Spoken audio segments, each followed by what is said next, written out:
I'm just watching because I feel like the shoe's still yet to drop. Okay.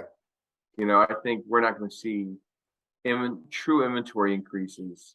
We're kind of in a stagflation moving into it. We're in a recessionary type of environment as we speak. We're just denying ourselves that by the media. But I think we're actually in some form of recession, depending on where you're at, stagflation. And I think you're not going to see the impact to the inventory probably till late next year into 24. And I Okay. think we'll be in a full-blown buyer's market by then. Welcome to the LandLife Podcast with your host, PJ Riley.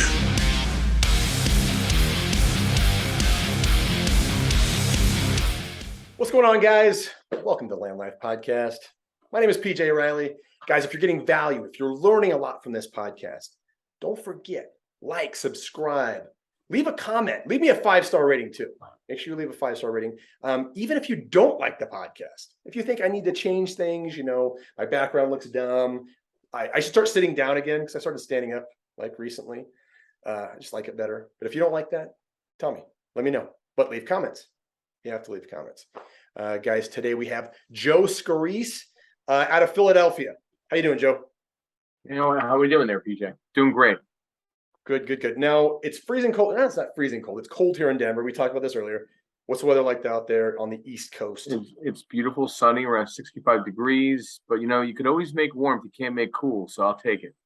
Yeah, that is true. That is true. Joe, let's give us, you're into private lending, right? You're in private lending. You're all over the internet. You can find 100 videos on Joe, which is a big deal.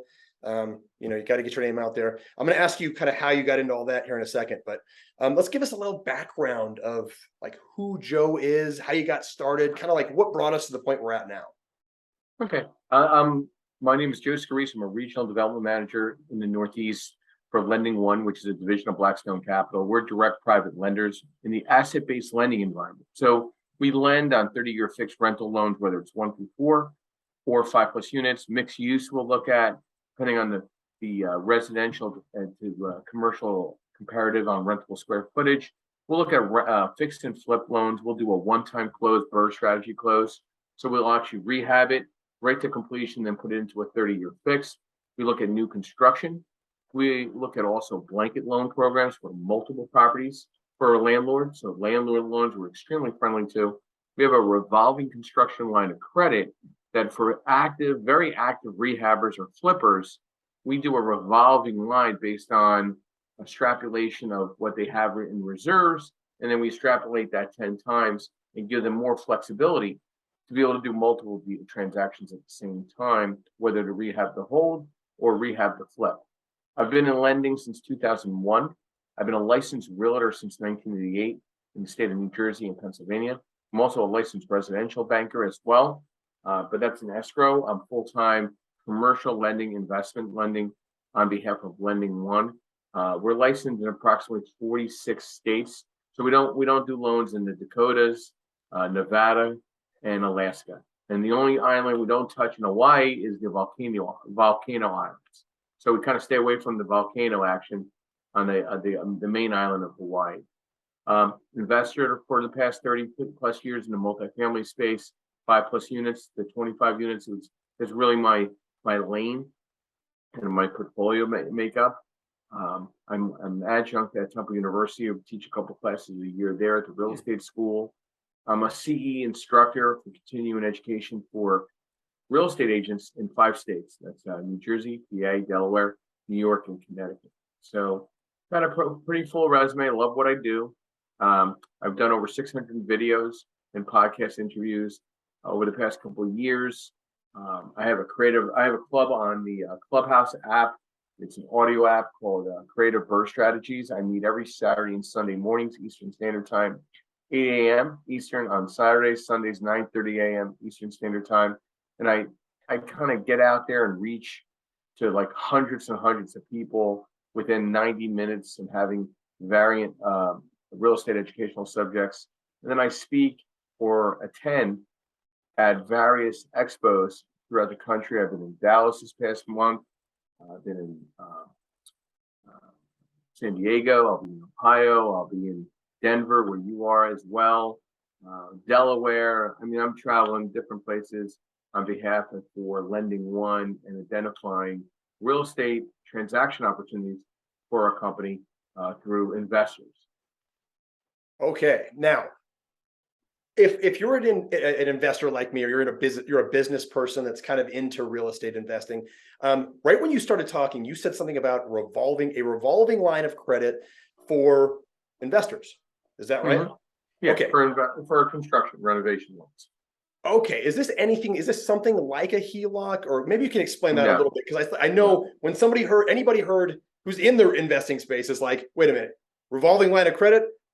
Yeah, let's talk about that a little bit more. Like, yeah, just explain that a little bit, because I don't want to gloss over that. I know somebody was like, I know people are like, wow, I want to hear more about that. yeah, we're not a bank, we're a hedge fund, so we don't offer lines of credit, HELOCs on real estate.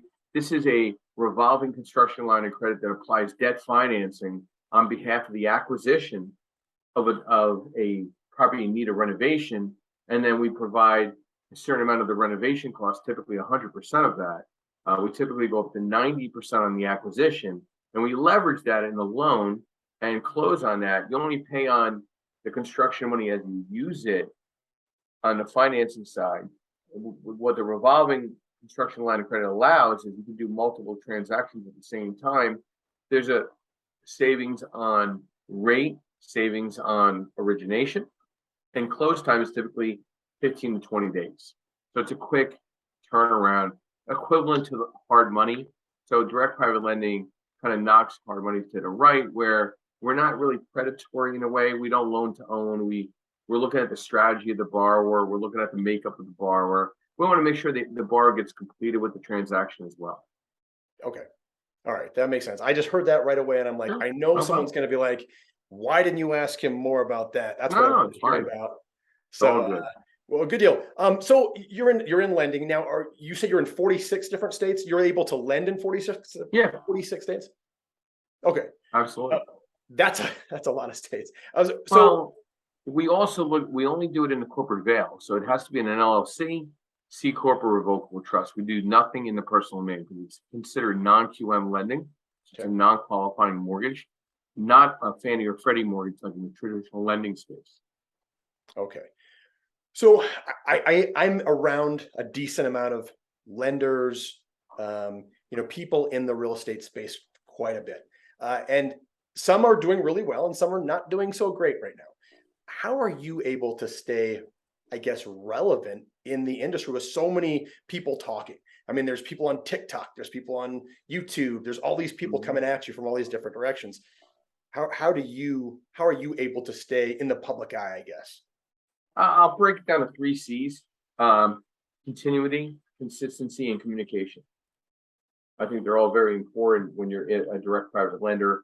2, above the 3 C's is I'm transactional.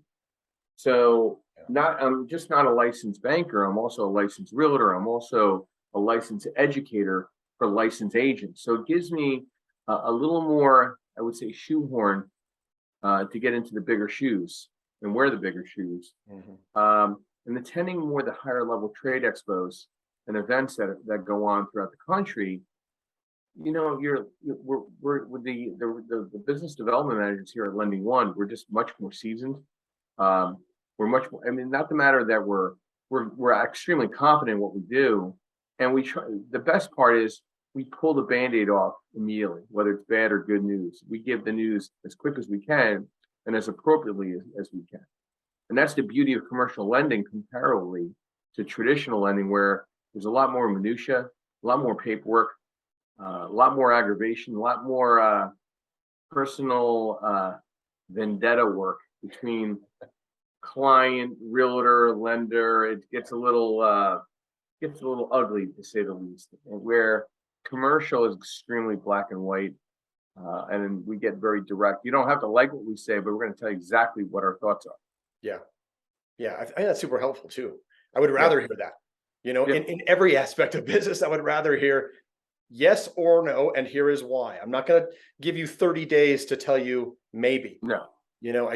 I can't stand that, and I don't think anybody else, as well. So wait, I got to ask you though too. You're a college professor.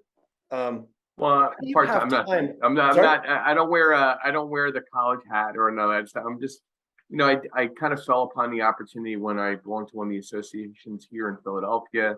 I've done it a couple times a year for the last 4 or 5 years. That compelled me to go get CE certified to teach other courses at other associations outside the university. So now I'm licensed now officially in 5 states to teach CE. So it's a matter of identifying the right associations that understand what I teach, that I can provide hopefully good content for licensed realtors to get something out of the classes I teach where they can apply that to what they do day to day. Okay. So you're teaching licensed realtors maybe a couple times a year. Is that right? A couple times a month, A actually. couple times a month. But Okay. I'm at Temple a couple times a year. Okay, that's a big university. Now, I guess maybe you already said, how did you get that? Did you apply for that type of position? Kind of fell my way. I don't believe in really luck. I believe in karma. So you just surround yourself with the right. If you hang out with 5 smart people, you become the sixth. You hang out with 5 millionaires, you become the sixth. You hang out with 5 idiots, you're going to be the sixth idiot. So, I guess I was hanging out with 5 smart people that week. I got to get rid of 5 friends right now. Yeah, well, it happens. They usually flicker off anyway if they're not really in line with you. So it's all good. Who knows? Maybe I'm one of the 5 friends. Could be. Never know. So Clubhouse, how did you get to Clubhouse, and why did you choose Clubhouse over the bajillion different places you can go to talk to people? Well, I like the national approach of it. A lot of the other places are playing catch up now. Like I know Zillow Spaces is making a move. Facebook probably will buy Clubhouse, maybe. Who knows? LinkedIn looks like they're going to put something together that's very Clubhouse related. But I love it. I've built some great relationships. I've done a lot of business from it. And I've referred a lot of business to others and have made proper introductions to many people throughout the country that I want to have that same opportunity. And I just find I've built really nice, really solid friendships too, as well. So it's been really nice. I've retained people for the various things. So like I'm trademarking 3 books. And I hired one of the attorneys that I became friends with to do the trademark. I mean, I could have hired anybody, you know what I mean? But I hired him because I like the guy. We have a relationship. We're going to do business together. I see it as a full fold. And the big thing is I do what I say and I say what I do. So what happens in an event such as that, as we know in live events, there's a lot of fake it till you make it type of environments. Yeah. So I keep it to a 2-strike deal. You don't call me back. You don't return my email. There's 2 strikes. There's no third. I don't need to really be in communication with him anymore. Next. Yeah. Nothing personal. It's just it's a rule I go by, and it kind of works out pretty well. Yeah, I like that. 2 strikes. I'm not in baseball. No, you get 2. No, I was wrestling. Yeah. So you don't know how to play. You don't do baseball. You wrestle. Yeah. Yeah, exactly. Yeah. I completely agree with you there. And I really like going to those in-person groups, but you and I talked about this kind of like beforehand, a little bit. There's a lot of, and maybe they're just new and they're not really sure of themselves. They're not really sure of what they're supposed to do. When you go to those events, there's maybe 30 people in a room, there's a couple new guys, and maybe they don't necessarily understand that you're not supposed to sell, right? You build a relationship. You want to go back the next month, the next month, and the next month, and you keep making friends with these people. And what's really interesting is, you think, what am I doing sometimes? You go to these groups, you're like, I haven't really done any deals with these guys, but just out of nowhere, that's when it starts popping off, right? When you've gone over and over and over to these different groups, and you put in your time and you become a real person to them. It's not just a transaction. I think that's kind of where you're at, right? You're doing those kinds of things. And what's interesting, like I just came back from another conference this past week in San Diego. So I'm walking around from one booth and I'm going to one thing or another. People will come up to me and say, "Hey, you're Joe Scorese." I'm like, "Yes, I am. How are you?" I mean, one of these days, someone's going to ask me if I'm Joe Scorese and punch me in the mouth. But for the time being, good thing you're a wrestler. Yeah, it's okay. As long as I'm ready for the punch, but it's okay. So, hey, it's nice to meet you. I've heard you on Clubhouse. I've seen your posts, or I've seen you at a live event. Never had an opportunity to come up and say hello. Great. Where are you from? What do you do? What's your strategy? So I kind of put it back on them to kind of let me know what they want me to hear. I kind of want to hone in on characteristic like opportunities to say, hey, listen, it's not just about real estate. What do you got going? What are you doing here? Like, what do you got? What did you get out of this conference? Like, I mean, great, we met, but what have you gotten out of this? And what's the big play for you? So they get excited. You kind of like you ask certain bells and whistle questions, and it works out very well. And you build that follow up. And I've seen a lot more follow up from those meetings that are kind of like thrown off. Like if I get thrown off, somebody, hey, you're Joe Scorese. Hey, I'm so and so from Clubhouse, and I'm like, hey, nice to meet you. Thanks for coming. Thanks for saying hello. Why don't you come up into the audience and step right up and see? Well, you kind of run a different type of room. I'm like, well, I run it with integrity. So if you're going to be integrous, then come up to the room and you're going to ask a valid question. You'll get valid answers from our moderators. If you don't feel like you're going to be integrous, then you won't feel comfortable. I'm not going to lie to you.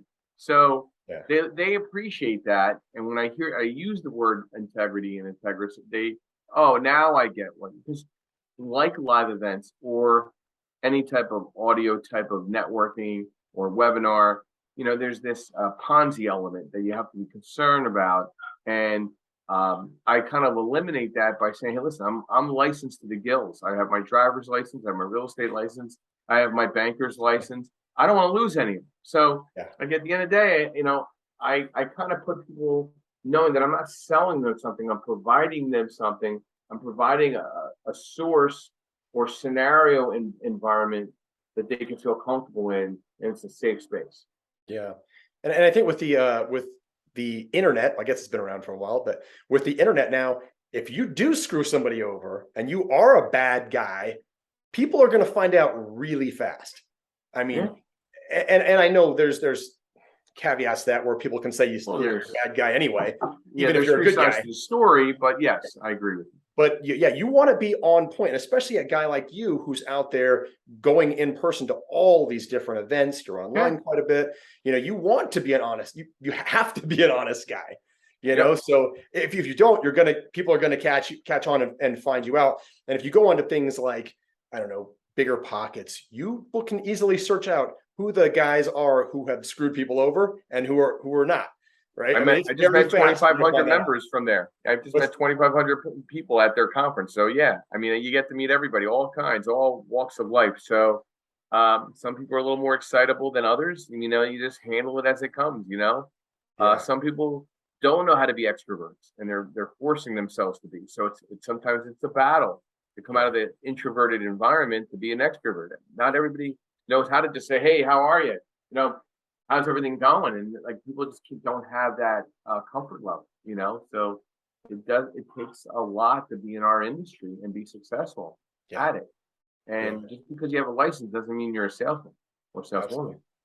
Absolutely. Yeah. And I think if you are an introvert and you're not very good at it, be consistent. Just show up more often than everybody else. You don't have to be the best, but if you show up the most, you're going to be in that high level of competition too, because you're going to be there more often. Well, I enjoy being at any event 10 to 15 minutes early because I like to walk in, and not that I'm the host, because I don't run events anymore. Mm-hmm. I kind of took that out of my ego stroke. I rather just go to other people's events and let them do all the hard work. But I get there early. I greet people as they come in. They think I'm the host half the time because I'm going right up to, hey, how are you? I'm Joe Scorese. Nice to meet you. I'm with Lending One, division of Blackstone Capital. Here's my business card. And they're like, whoa, how are you? Are you running this event? I'm like, no, I'm just here as a service provider and just trying to say hello. Like last night I was at an event. I went up to every single person at that winery, handed my business card, gave everybody a little tchotchke gift for them to take home. I'm Joe Scorese. This is what I do. Let me know if you have any questions. I've already gotten 6 follow-ups from last night's event. It was a 2-hour event. Wow. So think about it. The cost benefit of my time has to have a value. Everybody has to look at that. And you're not there to hang out and have drinks. You're there to strangle people down, chokehold them, and network with them, get to know who they are, get their card, and bring a business card, please. And then follow up with them within 48 hours while the skillet's hot. Yeah. And provide something to them in an email. Yeah. So I think though you've learned that over consistently going to these things all the time, and just getting better and better and better. I think if you're new, you probably don't know. You just go don't with know somebody. You don't know. Go with somebody. Team up with somebody. Yeah. You know, It's much that's easier what when you show up with somebody you know. absolutely. You collaborate with somebody that's strong. Bring Mhm. you in, get you comfortable. Then they can, this is the best part. That part of networking, that's the art of networking.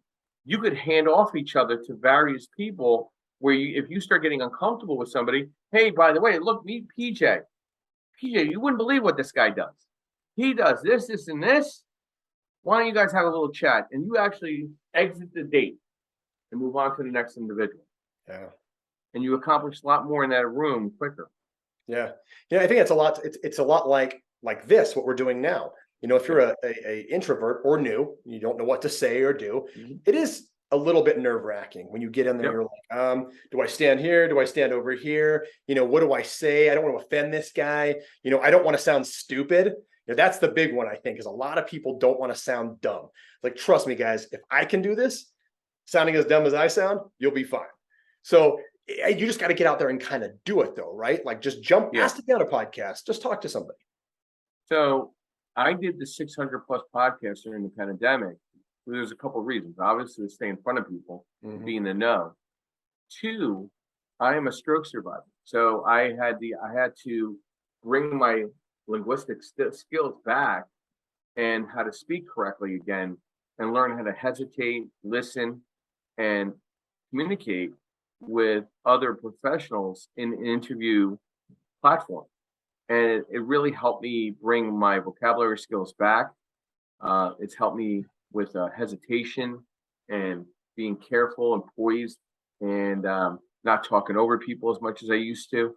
So it was a learning lesson. You know, we briefly discussed health as well. I'm a kind of a health rat. I'm a gym rat. I'm at the gym every day, or I'm doing some kind of sometimes twice a day. I've done probably every holistic homeopathic measure that you could think of, maybe 10 times. If there's a new one, I'm going to try it. So I just found out about a new one. I'm going to try that. That's going to be very interesting. So I'll try anything. And there's a lot of karma in that as well. When you start meeting people in that like-minded environment, the dots start connecting. You know what I mean? So tomorrow I'm going to get an IV hydration, get a big 2 liters of goop in my body. You know what I mean? And the irony is, the first time I went, I met this young lady. We're talking, and we're before somebody's sticking a needle in me, I want to know who the hell they are. And I say, hey, where are you a nurse? You're a nurse here, like it's a part-time place. Where are you a nurse? Oh, I'm a nurse at this hospital. I said, oh, that's great. I was at that hospital for 8 days. She goes, really? Like you're built like a bulldog. What the hell happened to you? I said, well, I'm a stroke survivor. I was 352 pounds. I'm now 215. I've taken a very holistic life, a path, and I do this, I do that. She's like, she's looking at me, she's getting really like emotional. I'm like what I didn't know what I did, Yeah. She's like, when did you have that stroke? I said, well, May 15th, 2019. She's like, Joe, I was your emergency room nurse. No way. Yeah, it was her first time back working part-time at this place, like in like 2 months. And she actually told me she cried when I left the ICU because I was making her laugh. Because even while I was like delusional, and they had me like, they were putting like morphine, tubes everywhere. I had her laughing, like she weighed me in. She's like, hey, you know how much you weigh? And I'm like, no, I'm about 210. She's like, you sure your memory's okay? I said, well, I think I'm 210. She was like, well, you weigh about 352. I'm like, so she remembered that. And it was just a very emotional, karma-like atmosphere. And I've had that multiple times over the last 3.5 years, going into 4 years now. I'll be celebrating my 4th year of survivorship. And I apply that holistic type of environment and that health mindset with people. I won't let them rent free space in my head. You shouldn't do that. It's your head, not theirs. And, it's not emotional. This is business. You're not curing cancer. You're doing real estate. Yeah. That's it. So that's really interesting then. So fitness is obviously a big part of your life. You're in a judo, you're working out all the time. We talked about you working out when you get here to Denver and the altitude. You scared me now. I'm going to have nosebleeds all over the place, but I'll get past that. I prepared you though. I gave you the strategies needed. I'll have a big jar of Vicks on my head. Yeah, it's so good. So how much do you attribute though to your fitness and your mental fitness to like being able to travel so often now? You're out there. Well, yeah. I mean, I get into the hotel. I immediately like either there better be a gym in the hotel or I'm going to a gym, and I'm at least doing an hour of treadmill Yeah. at like 3.5, and I'm hustling. Okay, but I'm jamming on my music, my 80s music. I'm doing what I got to do, and if I have time to hit the weights, and if they have a real weight room, that's a whole nother discussion. If they have a real weight room, I'll do some weight training or stretching. But I do some very unique workouts. I use a Smith machine to get complete balance in my body structure. So I'll do sets of 15, deadlift, squat, bench, full blown shoulder press, stand up shoulder press to get the full measure. But I'm getting full balance and symmetrical balance to my body. But lighter weight. It's not about weight at 50 plus years old. I feel you there. It's about stretching and repetition. And so right now I'm at 3 sets of 15 for each one, but then I'll probably get up to 3 sets of 20.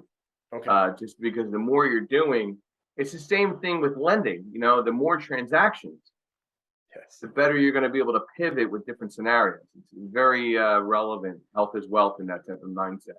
Yeah, it's funny you say that. I was just thinking about that today. I was like, I'm 44 years old. Now I've always been very consistent about fitness. And I was thinking about that with the, I buy and sell land. I was thinking about that with land sales too. I was like, show up every single day, kind of like you do at the gym, and consistently do the same activities over and over and over, and you're going to get the results you were looking for, right? You know, you don't need to show up one day a month, deadlift 800 pounds, or try to deadlift 800 pounds. You know, try to sell the Taj Mahal on a Thursday, you know, even though you've never done it before. It's just not going to happen. It's that little bit of consistency every single day. And all of a sudden you look at this finished product, you're like, wow, like that's, you know, I built that. That's pretty impressive, actually. It's pretty exciting. Yeah. Listen, I get a kick out of what I do. Like my wife and I, she owns a wellness center and a school for massage therapy. She's lost a lot of weight. We both thought we were on diets. We were on diets. Diets fail. It's a lifestyle. So this week we're starting a carnivore diet. We're going to follow the Joe Rogan path. And see what happens to our metabolism. And again, you know, it's nice. I find I get a kick out of experimenting on my body when it comes to eating habits. I've been on intermediate fasting and keto for a couple of years now. So I need to change something up because, you know, how many times can you eat between 12 and 6? So that's exciting. You know, so I like this carnivore thing. I love following Rogan. He's a madman. So I try to follow that path. He's a beast. You know, I mean, and he puts doctors on there that know what the hell they're talking about keeping yourself in shape, you know, check. So my doctor is he's connected with a couple of doctors that are on there. So I identify with a lot of that relevant type of mentality of health. Yeah, that's awesome. Yeah, he's a good guy to follow. But you know what? It's amazing how you have these conversations with people when you're at these real estate events and discussions, and when you start talking about the holistic measures you take in your health, you couldn't believe how many people then open up to you about other things, like things that are going on. You know, then they get personal with you and say, hey, listen, what do you really think I can do? Like, don't take the bullshit out of the way. You know, my credit's not that good. And I'm gonna say, listen, you want the truth or you want me to bullshit you around? So, you know, we start having that honest conversation and how they need to look at things, whether it's structuring an operating agreement to make sure everybody's protected, if it's going to be a partnership, and, you know, who's bringing what to the table. You got to think about divorce before marriage when it comes to an operating agreement with an LLC. So I almost take the relevance to me, you know, second round in marriages. So I got to always have to look at the exit strategy, God forbid. Or, you know, my wife tells me to get lost kind of things. So I got to keep that in consideration. So, you know, you got to look at the exit strategy on everything you're looking at. And that's relevant from life to real estate. And real estate, exactly. If you're going to have partnerships, you better know who you're partnering with. And everybody's got to be very honest at the table with an attorney in place with a proper operating agreement and how that all works. So, and then I go into what do you need for the corporate veil? And they're like, wow, nobody's ever told me this. My CPA never told me this. My attorney never told me this. Well, I said, well, I'm telling you this, and I'm neither. I'm not your advisor. I'm not your lawyer. I'm not your CPA, but this is what you need. You need the Fab Four. You need, you know, the EIN letter. You need the operating agreement. You need the articles of formation. You need the certificate of good standing on that LLC. They're like, what the heck is that? And then I got to walk them through that. You know, like, so it's, you know, like I'm I'm enlightening them with stuff that I'm like, okay, am I getting $200 an hour from you, or what am I doing here? Because Yeah. now I'm your consultant, and I feel like I'm doing this for free. Wow. So you got to control that giving away sometimes, and kind of get to the truth. Hey, when are we going to do business together? Like, when are you going to refer me somebody? Like, I closed the loan with you. Where's your 3 friends that are just like you that I need to meet now? I kind of like strangle them down. Like, listen, I'm here to help you. I'm your source. I'm your guy. Where's the 3 other friends that you have that do what you do? Yeah. Yeah. So I get very, very specific with my clients. Yeah. It's funny because I'm proof of of that being true. The fact that you're here talking to me right now, you were Yeah. talking to 2 other guys that I know, and you asked I'm assuming you asked them to be on other podcasts. And so they immediately contacted me and say, hey, you need to talk to this guy. Yeah, we had a good time. I said, I extended to them. I said, listen, you seem like a nice, great group of young guys. I like your energy. If I could be of any help to anybody else, like I said, again, I've seen 4 economic cycles that I could actually remember. Wow. So the 80s, the 90s, 2000s. I mean, I saw, so, going back a couple of years, I saw this market shifting. I knew traditional lending wasn't going to stay the way it was. So I got out of it knowing that direct private lending is going to be the lane. Yeah. Direct private lending has only been around 10 years. Now, Really? and hard money's been around 25, 30 years. Prior to that, it was the Hells Angels and the Mafia. And then you got traditional lending that's been around, since Egyptian times, from a banking perspective. But, what you focusing on land, that's a very frothy opportunity there, because build to rent is another space in our new construction environment that, if the land is not raw and it's shovel ready land approved with renderings and architectural designs and permits Yes. and variances and environmental, everything, phase 1. And if nobody understands what I'm saying, well, then you don't have a piece of land approved, ready to go. Yeah. So you better learn or team up with somebody that has that level of experience, because the maximized value of any piece of land in this world is approved shovel ready land. Yes. And most people that don't understand land or understand construction don't even know what that means. And they want to go get a loan on land. And I'm like, you're not even at the starting line. Yeah. Like, you're nowhere. Like, I can't do anything for you till you do all this. And I'm like, well, that's going to cost me $30,000. So, well, welcome to having skin in the game. Well, yeah, and it brings up the value of your land by you're creating 10x, force equity. So do it. I get it, but you would imagine the surprise and the amazement of people. I believe that. And and that's the one caveat when it comes to land development or land sale, comparatively to rehab or construction renovation to a property. There's a physical building on there. With land, there's nothing. Mm-hmm. And depending on where you're at within the country, you can't even dig basements. And if you're in Texas, it's all clay. If you're in Denver, you don't dig by November. You're not digging until April. What I mean? You're at the frozen tundra. So it's like, relevant depending on what market you're in. And there's less basements being dug out right now in new construction, because it doesn't make a lot of sense going down. It just makes sense throwing slabs down, the cement slabs, and going up. Yeah. Mechanicals are easier. Everything's easier. So there's actually a 23% difference in less basements being developed in new construction. Yeah, it's funny. Before we move forward, I want to say that it's Matt Kavanaugh and Tim Winfrey Jr., whose podcast we have both been on, and that recommended you to. I appreciate that very much. What I want to say though is, it's funny you said about land, about the concern about improving your land. I sell raw vacant land. I'll improve the land and sell it. But when I sell the raw vacant land, it's very interesting to hear, that the land is the deal. That's the cheapest thing that you're going to get if it's unimproved, right? You're going to have to put in, if you're rural, it's well, septic, those things cost money. But I don't think a lot of people quite understand, when they live in a house, that it took a lot to build this. It took a lot of development and paperwork and money to put this house on a piece of dirt. Yeah. I want to talk to you about in the investing side of everything. You're an investor, you do apartments, you understand all that.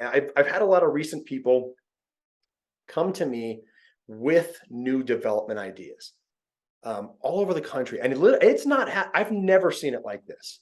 I don't know if this is something you're seeing as well, But I've had more different new developers saying, hey, do you have any land in this part of the country? Next guy calls me, do you have any land in this part of the country? And I'm like, really? Like I've never seen that so much as I have recently. Have you seen anything like this? Well, because in the past 3 years, 47% of your rental properties were bought for home ownership, getting rates of anywhere between 3 and 4%, you have a lot less rental availability, right? Mm-hmm. Saying that, you can't create new rental properties if home ownership gobbled up 47% of it across the country.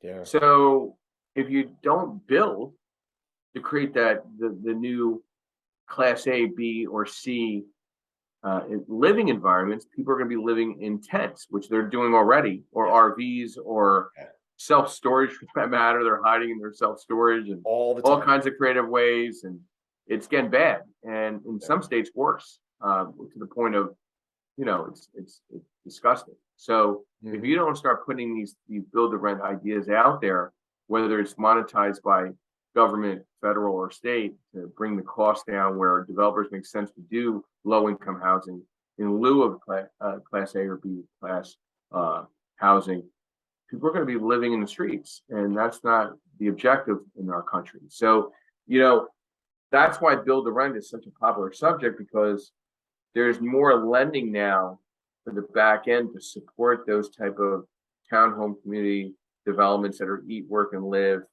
Probably not as much as on the multifamily side, but more the single family units. Build out 30 doors or 40 doors or 50 doors straight across. Put a couple of amenities in there for people to walk their dog or their pet, and pool amenities. And because 50% of your buying individual is a millennial, and probably half of them don't want to own real estate themselves. They want to go to work or work from home, walk their dog, come back within the four walls, a very controlled environment, maybe go out to the pool or the community room, or go to the local, restaurant or bar, and come home. Yeah. They don't want to hang up. They basically want to barely hang pictures. They don't want to do any landscape. They want somebody else to mow the lawn for them, and they want to just live their life, And unless they're forced because of family growth or marriage and things of that nature, they don't want to move. Why? Somebody else is taking care of this all my stuff. All I had to do was order everything in from IKEA. It was delivered. I hired somebody to even put it all together for me, and I just came home and went to bed. So it's a different mindset than the 50s, the 60s, the 70s, 80s, 90s, actually. And then with COVID-19, it literally scared the living daylights out of a lot of people, where they're changing completely. Rates are not what they were 3 years, not even 9 months ago, 12 months ago. So the buying excitement is done for about 36 months. I think rates will come back down then. So right now, this is going to be a huge opportunity for land development, construction, development, renovation, whatever is left, redevelopment, repositioning, commercial buildings even into residential space, because I don't think you're going to have as many people releasing commercial space, because people are working from home. They like the hybrid environment. They don't need it. These corporations don't even need as much space. I mean, I know a lot of these companies are trying to force their employees back, but that's not going to happen overnight. And, a lot of these commercial spaces are going to be extremely impacted, especially retail, mixed use stores, where they're used to having 100 people coming in the door because they're going to work. Now they're only getting 40 people. Yeah. So that's a lot less volume, a lot less inventory being sold. And then everything's being delivered. I go on my phone, I could order whatever I want from Amazon, it comes to my door, and if I don't like it, I send it back and they credit me out. So it's the whole idea of just even going to the malls, like what's happening to these malls. I mean, they're going to redevelop into, residential living / malls. And medicinal is going to come in there. Hospitals are going to take over half the malls, because where do old people walk? They walk from a place where they can get onto an escalator or handicap accessible, and they walk in a controlled weather environment in the mall. They drive to the mall. They don't want to walk outside. It's freezing cold. They go to the mall. They walk around 2, 3, 4 miles. They grab a bite to eat at lunch. They could go see their doctor, and then they could walk out the mall right into their 55 plus living experience. So you're going to see these malls starting to get chopped. They were getting beat up anyway before COVID-19. Now it's just going to be conversions. So you're going to see a whole transformation in residential living over the next 10 years. That's super interesting. So senior living facilities inside a mall. Have you seen that already? Even assisted living. Who the hell Yeah. knows? I mean, even if you're in a wheelchair, you can wheelchair through a mall. Now, is this I haven't seen this Yeah, here. there's Again, I haven't markets. seen it. Yeah, there's a couple, in the Southwest that's already transitioning there where, medical schools have, taken over portions of the malls and things of that nature. Yeah, it's going to happen. It's not going to happen everywhere. It's going to be very local by local location. Just Yeah. like our bank REOs and foreclosures and REOs, that's not going to impact everywhere at the same time because the inventory saturation is needed in different environments differently. If you follow your migration reports like in Penske and U-Haul, 10 top cities of migration were in Florida, 6 were in Texas, 2 were in North Carolina, 2 were in Wisconsin. Okay, so like I could name more to that, but I mean, there's reasons why certain of these migrations happen, whether it's crime statistics within the urban cities, or whether it's just people can work. They don't have the 90-mile restriction where they have to live and work. Okay. Yeah. So why do you think Boise, Idaho became the hottest spot up in the Northwest? Because they could live up in Boise, Idaho and hunt caribou and then work virtually with their company in New York and nobody would know the better. So, and there's actually better production now in the virtual environment, hybrid environment. Yeah, I see actual companies too leaving those areas, leaving Los Angeles, leaving New York. Why would you pay taxes and live in an environment that's not conducive to business when you can just move to Texas, Florida, Nevada, Tennessee, any of these other states where it's much better. There's so many places I want to go with that. Now, you as an investor, are you seeing? First of all, what parts of the country are you investing in? I'm investing primarily in my backyard, New Jersey, Philadelphia, South Jersey. So just New Jersey and Pennsylvania for now. Have I invested elsewhere in different levels? Yes, but I don't really need to do anything like that. Yeah, there's enough deals that fall my way that I'm looking for that I can evaluate and either take a pass or move on. Okay, and it's all 5 to 25. You said door multifamily. Yeah. So smaller multifamily. Is that so you can get? Is that because of the loan type? I've done the single family through 4 family, and I'm not really that good of a landlord in that environment. I'm a much better landlord and babysitter in the more 5 through 25. There's better mechanical and management services that are out there that accommodate that space. It's something I'm very comfortable with. Okay, so I got a question for you then. I can't get people to show up to do work on my personal house, right? I can't get guys to do my floors, fix a bathroom, literally do anything. Are you seeing that in the markets you're in right now where the labor is they're just either not showing up or, I mean, are you seeing anything like that? Well, I mean, I feel like I'm a network myself, so I'm always around various, service providers, whether it's construction or button-up guy.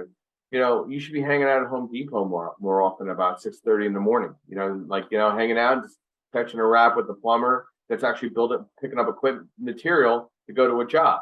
Mm-hmm. Now he might be a month out, but I'd rather hang out with the guy that's picking up stuff to do work now than if you walk into a luncheonette and see who's a plumber. Everybody raises their hand. There's they're not working. That's not a plumber. That's just a guy trying to take your money. Yeah. There's a difference. Hanging out at Home Depot, grabbing coffee or buying coffee for everybody that walks up to the pro desk from 6 o'clock in the morning till 8 o'clock, you're going to meet every active transactional laborer that's in that market. So that would be, if I was going to be an investor in a market that I'm not familiar with, I'd get familiar by giving free coffee out to everybody that's there between 6 and 8 a.m. Yeah, this is super actionable stuff, guys. If you're listening to this, everything we've talked about is something you can actually go do right now that would make your business better.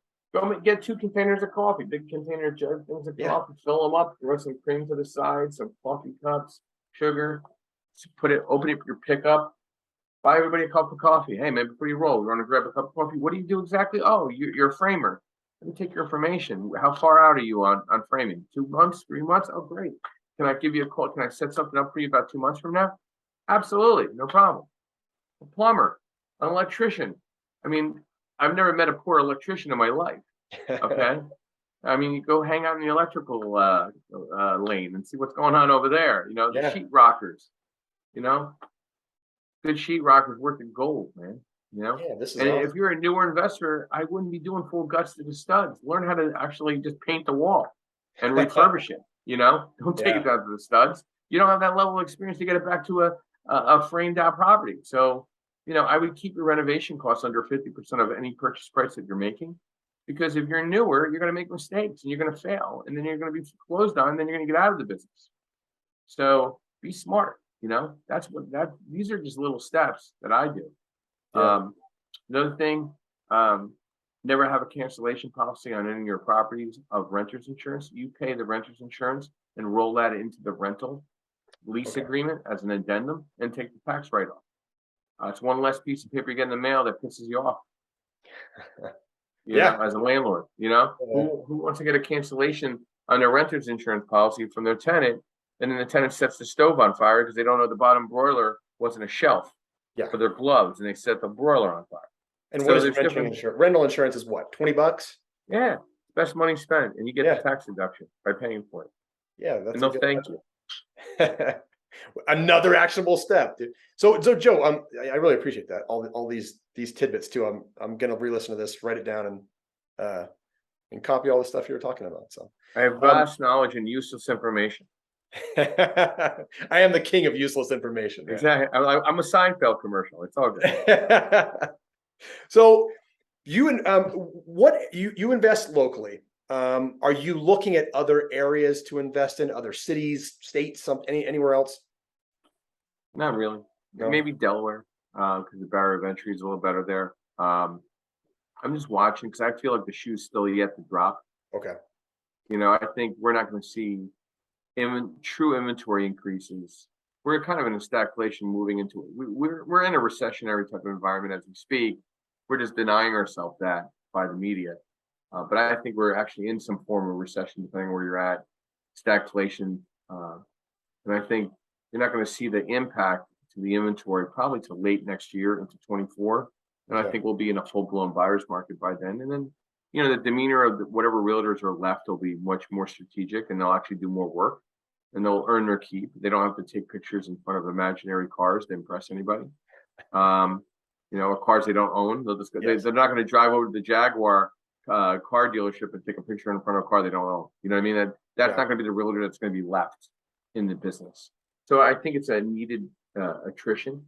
There's a needed attrition in the lending space too.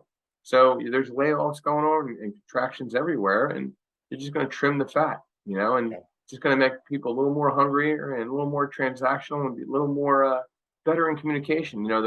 Suddenly those voicemails that you call that originally banged up and you can't leave a voicemail. Suddenly there's space to leave a message. It's amazing what happens, when there's no business. Suddenly their voicemail works, and suddenly they don't text, they call you. Oh, yeah, it's amazing communication. Back. Yeah, they actually call you back. That never happens. It's amazing what happens. Yeah, it actually happens that way. So you think in about a year, you said roughly a year, it'll be a buyer's market? Is that what you're? It's all going toward that. Yeah, there's massive indications. I did put an article recently up on my LinkedIn referencing certain cities that are already leveling or moving down a couple percentage points, and inventory is increasing. And I think you're going to see some problems because there was over leveraged acquisition of assets, and then if there's job losses and true recessionary environment by next year, you're going to be. Some of these markets are going to be in trouble. Yeah, I look at other industries too. So I've noticed repossessions on vehicles is up big time. Personal vehicle repossessions seems to be up like through the roof right now. Yeah. Things like crypto. These are all things when you were getting free money, you decided to throw that money at those things, right? So all these guys that were getting this free money, they're like, I'm going to buy Bitcoin and Ethereum and a new car and all these extra things, and they're all starting to drop off now, right? The crypto market is pretty low right now. It's not doing super hot. Repossessions obviously going up because people aren't able to pay for these cars that they bought when they had this free money coming in. So I kind of look at those as kind of indicators as how far this thing can go. And I guess if you're saying it's a year till the housing prices drop, That's what's pretty interesting too. Yeah, I rather be crying in an economical car than a 7 Series BMW that I can't afford. Yes. So I think Gary V mentioned that in one of his intense videos. That guy's He's pull the awesome. Band-Aid off kind of guy, So I kind of appreciated that. I don't know if I worded it correctly, but kind of relevant to that. Yeah. It was pretty funny. He just laid it out, and again, like I just came back from a bank REO foreclosure asset manager conference, and I never met more engaged realtors in my career. I mean, they were in your face, talking to you. They wanted to know you. They all had a business card. Yes, a physical business card. They have to work. Okay. You go to a local yokel event. I mean, they don't have a business card. They barely have. They have ketchup on their shirt, and they're disheveled, and their phone voicemails all. I'm very busy, and like anybody that tells you they're very busy, they're not that busy. Yeah, right. Busy people don't tell you that they're busy. They just get shit done. They're just a get shit done kind of guy, or gal. I draw the relevance to David Goggins and how he talks. Just stop the bullshit. I mean, just get to it. Yes. This is we're warriors in our field. Okay, and we're not walking into battle with boxer shorts and a butter knife. We're walking in with tools. Okay, that means our brain, different things that we bring to the table, whether it's service, etc. And these are things that we have to apply. Yeah, absolutely. Yeah, this is the time where, maybe a year, 2 years ago, you could answer 3 out of every 5 calls that came in.